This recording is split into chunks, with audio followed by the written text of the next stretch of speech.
Thank you, David. Peter Mayer's version of Holy Now is different than Faith Rivera's version. We've heard them both. They're lovely. So thank you for choosing to be with us today to celebrate this New Year's Day. A little early for people who were out partying last night, but whatever. So today we begin our annual review of the first 4 chapters of the Science of Mind text, the thing we traditionally call the basics. Every year I look forward to seeing what shows up about these fundamental ideas so that maybe I can say something about them that resonates in a different way for you. Maybe you haven't heard it quite that way before. And if you want to read along this month, I'll be working with the content of the first 4 chapters. And if you've begun your annual practice of reading the Science of Mind text in a year, you'll be right on target. So today I'm talking about the thing itself, which is one of Holmes's names for the divine. And the way I'm going to approach it is through the lens that the only God we can know is the one we can experience. This can be a challenge to our thinking if we have historical religious training that puts the divine outside ourselves exclusively and identifies us as something less. That's not what the science of mind teaches. In fact, it's the opposite of what the science of mind teaches. In the general summary, in the Science of Mind on page 390, first paragraph, Holmes wrote, "The mind of the human is some part of the mind of God. Therefore, it contains within itself unlimited possibility of expansion and self-expression." And then in the fourth paragraph, he continues, "The mind of God is infinite. The mind of humans is some part of this infinite creative mind of God. Therefore, the mind of each human is as infinite as that human's capacity to understand their true relationship to God or Spirit. The human mind is continuously unfolding into a greater recognition of its real plan in the creative order of the universe. It does not yet comprehend its own power or scope, but it does not know in some measure, now I'm tripping over my words, it does know in some measure that it must consciously cooperate with the infinite." And I can imagine hearing you say, yeah, but would I be right? What would it take for each one of us to recognize and own our inherent, already given kinship within the divine? Holmes, in the story of the prodigal son, which is one of his most favorite stories, so much he spent 12 pages of the text to write about it, the son, the younger son, took his inheritance and went to a far country to blow it off in riotous living, whatever that meant then. He was still every single ounce his father's son. Even when he blew his inheritance, even when he had nothing left, even when he was forced to put himself in servitude to some heathen person, even when he was feeding pigs, which for a Jewish person was like the worst possible thing, even when he was so hungry he thought about eating the slop he was feeding the pigs. Even though nothing in his experience supported his relationship with his father, he was still his father's son. And when the son decided to return to his father's house, hoping to be taken back in as a servant, the father rushed out to greet him with open arms, threw a party, gave him a ring and the best robe. The son's perspective, the son's experience, the son's point of view about himself changed. His relationship with his father, the divine in this particular story, never did. And as you recall from remembering the story, probably, the elder son, his older brother, had an equally fractured relationship with the father. not because of anything the father did, but because the elder son separated himself from the father in his mind. He was angry, he was whining, he was complaining, he was demanding, and he was accusing his father of doing things to him that the father never did. The son did them to himself. The father said, and I'm paraphrasing very broadly, "Look, Bud, everything I have is yours. You have to see it. You have to claim it. You have to accept it. Nothing else I can do for you." Every single one of us already has this intimate, infinite relationship with the divine. And if it's not our actual experience, we're the ones that have stepped away from the gift. Or we've denied its existence or our worthiness to have it or whatever. And we're the ones who get to come home. We get to come back to it. We get to own it and then decide how we want to live it. So when I was working on this talk yesterday, I was remembering last week's service, and I was remembering the book that Keith Gorley wrote in his last dozen years of life. And in it, he wrote that his goal in life was to live as a creative spiritual being, which was a challenge and a charge he felt like he got from his father. He succeeded in greatest part. And he remembered that he wasn't trapped by his experiences, by the stuff that happened, by the relationships he had, by the events that happened, or the form that showed up in his life. And to the best of his ability, he lived his life as a creative spiritual being. Which is why when somebody mentioned his name last week, when we were talking about enlightened beings, I smiled. Yeah, it's true. If he wasn't enlightened when he was on earth, he certainly is now. So that's true for all of us. And we're the ones that forget and we lose our way and we, get sidetracked and stuff. So how do we remember? How do we move towards an ever deepening relationship, realization, really, of our relationship with or within or in or as part of the divine? This is one of those things that's fairly simple, and it's not easy. First, we have to accept the responsibility for our experiences, or at least some part of our experiences, and choose to see them as somehow beneficial for our awakening. And second, we get to work on our awareness of that particular relationship. So back to first, accepting responsibility for our experiences. This doesn't mean that bad stuff or hard stuff won't happen, because it will. And it doesn't mean we get to get all Pollyanna and pretend to be unaffected.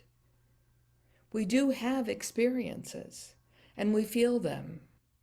But it's most useful for our awakening if we don't decide that we're stuck there, that we don't decide to stop living and permanently reside in those hard, miserable moments.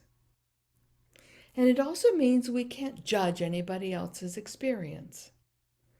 We can't know why somebody else has called, created, whatever, however you want to say it, the life experience that they're having. And we can't know why. That's not ours to know. One of my favorite books, that's supposedly a kid's book, is Neil Donald Walsh's Little Soul in the Sun. The book starts out with a little soul and his friend having a conversation in heaven before they incarnate. Little soul asks his friend to help him learn forgiveness. His friend doesn't want to help him. He really doesn't want to do it. But little soul begs him to help. And eventually his friend agrees and tells little soul that it's going to be hard because he's going to have to be horribly mean to him while they're on earth so that little soul can learn forgiveness, which is what he wants to learn.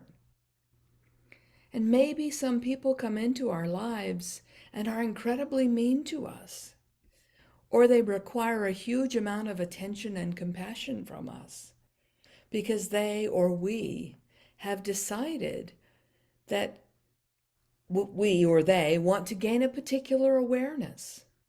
We don't have any way to know what's going on, really, and it's not ours to know. Our job is to stay on point and deal with our own experience and remember our own inherent divinity and the divinity of the other people in our lives, in our relationships. And we may decide that for our own sanity, that we have to love them from a distance because it's too challenging to love them up close. And that's a choice. And it's one that's available to each and every one of us. That was point one. Point two, we get to work on our awareness of our relationship with the divine. In my mind, this has two parts too. The first is awareness of ourselves. We have to know who we are, how we think, and how we engage with our world. This is the reason we spend so much time looking at so many so-called self-help books, like Karen Russo's Money Keys or Brené Brown's Atlas of the Heart, until we become conscious of how we tick, where our blind spots are. It's really hard for us to remember that we already have a place reserved for us at the divine table. And once we've begun to get a sense of ourselves and can expand our self-image to allow for a bigger possibility, a bigger reality, then it's more likely we will be able to have an experience of that divine presence that lives within us as well as all around us. I say it like it's linear, like it's, step one, step two, but it's really not. We continue to expand our awareness of ourselves throughout our entire lives, and also expand our experience of that transcendent connection's not the right word, but that transcendent awareness of oneness that is our true nature. So how do we do this? Well, here's where it comes down to the work part. Spiritual practices, meditation, reading and contemplating spiritual texts, writing spiritual mind treatments, walking in nature, paying attention to it, feeling that joy of connection, of interwovenness with the all that is, through our experience of beauty, awe, and wonder, celebrating this glorious thing called life. In the meditation before services today, Maria read a piece out of New Design for Living, and it said, "The purpose of life is to live it." Yogananda said, being awake, alive, and aware was his reason for being. I would add being open, being attentive. So we're going to be working with some of these spiritual practices in tomorrow night's class from 5 to 6:30 on this Zoom channel. Come hang out with us if you have a chance, feel like it. So before I close, I want to reread the spiritual thought that Maria read earlier and start with parts of it from a couple paragraphs up. Page Science of Mind, page 36, paragraphs 2 through 4. There is spirit, or invisible cause, and nothing, out of which all things are made. Now spirit plus nothing leaves spirit only. Hence there is one original cause, out of which we are made. We are made of this thing which is God. We now know that this is what we are, because we couldn't be anything else. Because we don't know, but we don't know how much of it we are. When we see it as it is, we see ourselves as we are. We can only see it by looking at it through our eyes. Hence we shall find a better God when we have found a better standard of humans. Spirit can make no gift that we don't accept. The original life is infinite. It is good. It is filled with peace. It is the essence of purity. It is the ultimate of intelligence. It is power. It is law. It is in us. In that inner sanctuary of our own nature, hidden perhaps from objective gaze, nestles the seed, perfection.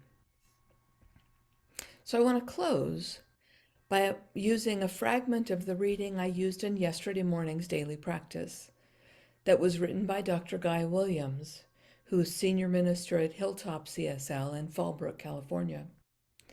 It's on page 102 in December Science of Mind magazine. I open myself to this time and place, made holy by my contemplation.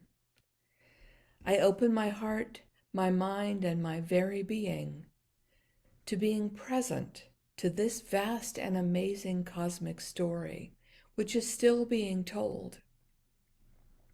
A conclusion that is not yet known, but continues to reveal itself in all its creation. I contemplate this living presence, and I view the vast arc of goodness, truth, and beauty that my eyes behold. My very being is filled with wonder and awe of its glory. I am aware of that life, of that mind which was in the mind of Jesus the Christ. I am aware of that life as my life now and my mind now. The word that I speak is peace, the peace that reconciles my life to all life, the peace that diffuses any perception of illusion or separation from myself or anything or anyone. I allow myself to be grounded in this experience of this peace, this beauty, and this goodness that avails itself to each of us now. I am aware that we are all centers of divine consciousness in this vast whole. I know each of us is family to our home, our mother, the earth. I know this presence was there at the beginning of all things. It is this presence that sustains all things. It is this presence that makes all things new. It is the Christ consciousness that incarnates in all creation, including us. This presence, the Christ consciousness, calls forth in each of us that which is good and noble. It is this presence that invites each of us to co-create the world that is just, equitable, and sustainable of all life, a world that works for all creation. We get to do that. We get to be our divine selves.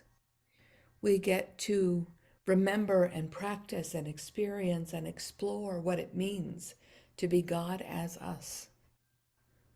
Do that best you can. Bless yourself and bless us all. Thank you.